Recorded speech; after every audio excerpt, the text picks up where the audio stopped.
पाहताय Ajanta express news. न्याय देणारी बातमी हीच आमची ओळख. कौल सिल्लोड सोयगाव मतदारसंघातील नागरिकांचा बातमी आमची. सिल्लोड सोयगाव विधानसभा मतदारसंघात काय आहे मतदारांच्या प्रतिक्रिया जाणून घ्या अजंता एक्सप्रेस सोबत. नमस्कार, मी संदीप मानकर आणि आपण पाहत आहात अजंता एक्सप्रेस न्यूज.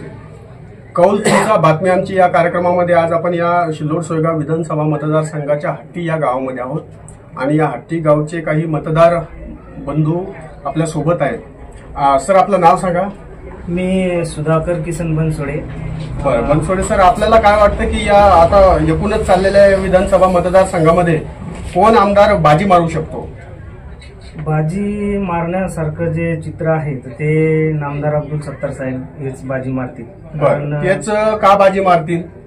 कारण त्यांनी जो काही विकासाचा धडा या मतदारसंघासाठी घेतलेला आहे, वसा घेतलेला आहे, तर तो परिपूर्ण करण्याच्या मार्गावर सुरुवात झालेली आणि बरेचसे विकास कामं मतदारसंघामध्ये चालू आहे आणि एक दूरदृष्टी असणारे लोकनेते म्हणता येईल अशा पद्धतीने त्यांचं काम आहे. त्याच्यामुळे अब्दुल सत्तार साहेब यावेळेला बरं, त्यांनी आपल्या एकूणच या गावामध्ये सरकारला काय विकास कामं केली काही सांगता येईल किंवा एकूणच त्यांचं काम काय आहे या राज्यामध्ये मंत्री असताना?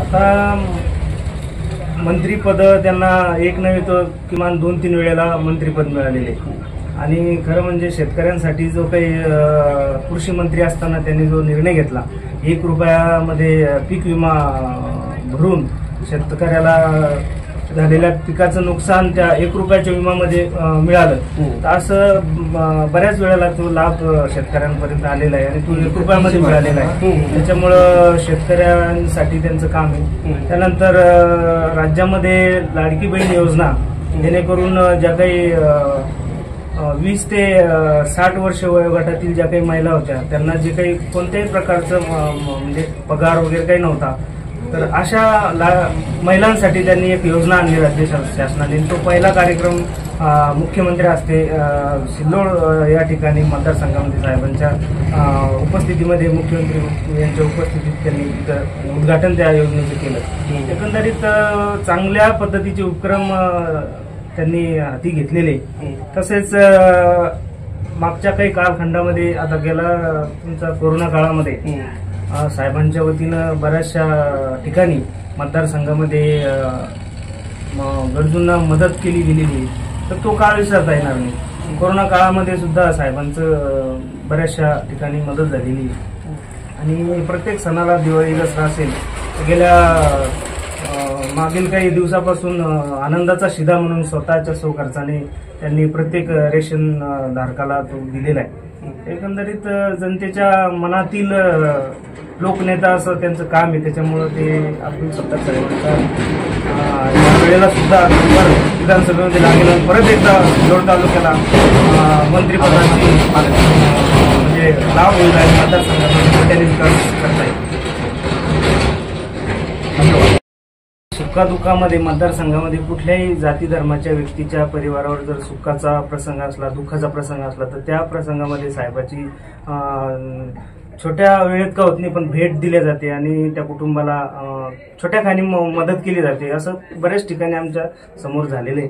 त्यानंतर जातीने मुस्लिम असताना सुद्धा प्रत्येक जाती धर्माच्या लोकांशी नाळ जुळलेला हा लोकनेता आहे. त्याच्यामुळे लोकांच्या मनात आहे की जातीपातीचं राजकारण बाजूला ठेवून यावेळेला सुद्धा मतदारसंघामध्ये अब्दुल सत्तार साहेबच म्हणजे निवडून येतील असा एकंदरीत कौल मला तरी दिसतो आणि आम्ही म्हणजे त्या मताला सहमत आहे.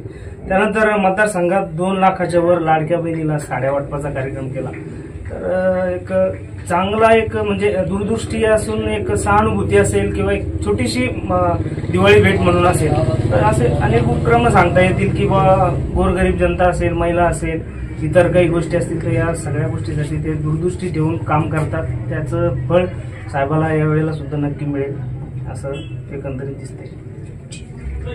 आपलं नाव? ज्ञानेश्वर पकराव बोटकर. बरं, आपल्याला काय वाटतं कोण या मतदारसंघामध्ये कोण उमेदवार बाजी मारू शकतो? आम्हाला धनुष्यबाणच पाहिजे. पुढचा विषय म्हणजे असा की ज्यांना इतकं म्हणजे बळासारखं भरपूर आहे, भरपूर काम करून दिले त्यांनी आम्हाला, लाडक्या बहिणी हो का हे हो ते हो सगळं व्यवस्थित पूर्ण काम करून दिले. हेच आम्हाला म्हणजे अजून पुढे ते त्याचं काय लाभ करणार आहे त्यांच्या मागच ते सगळं. काय कामं झाली आपल्या गावामध्ये? आमच्या गावात सगळी झाली, पाण्यापुरवठा सुविधा झाली. परत अजून ती त्यांच्या कर्माला आणणारच आहे. कोणाच्या पाठपुराव्याने झाली? अच्छा, त्यांच्या पाठपुराव्याने. हां, पुन्हा जे व्हायचं ते सुविधा सगळ्या त्यांच्या पुन्हा होऊन गेल्या. जी प्रलंबित कामं ती पण होतील लवकर. हां, जे व्हायचं ते सगळे वक्ती होणार आहे. बाबा, तुम्हाला काय वाटतं कोण निवडून येणार? 70 का निवडून येतील? कशामुळं? काम केले म्हणून. कामं केले का मतदारसंघामध्ये? हा मग. बरं, आपलं नाव काय? नामदेव तोतरण बोटकर, सासवडा आम्ही. अच्छा, सासूरवाडीचे तुम्ही? हा. बाबा, तुम्ही कुठले? इडली तुमचं नाव? माणिकराव. बरं, काय वाटतं कोण बाजी मारणार मतदारसंघामध्ये? 70 साहेबाची येतील. काय येतील? किंवा वाटले संसार वाटले आणि ते समजा की हे काय. अच्छा, कामं झाली आहे तुमच्या गावात? पण जर आता 6 महिन्या 12 महिने भेटतात काय काम होतं ते. पण जर सिंगल लिडी निवड हो हो हो. काय सुद्धा करता ते की आपल्या चोरला पण बोल नाही काय नाही ते डबेले आपण कोण कोणी घेऊन खायले नाही नाही नाही ते घेऊन खायले आपण कोण काढली. हा. Subscribe now and press the bell icon. Never miss an update.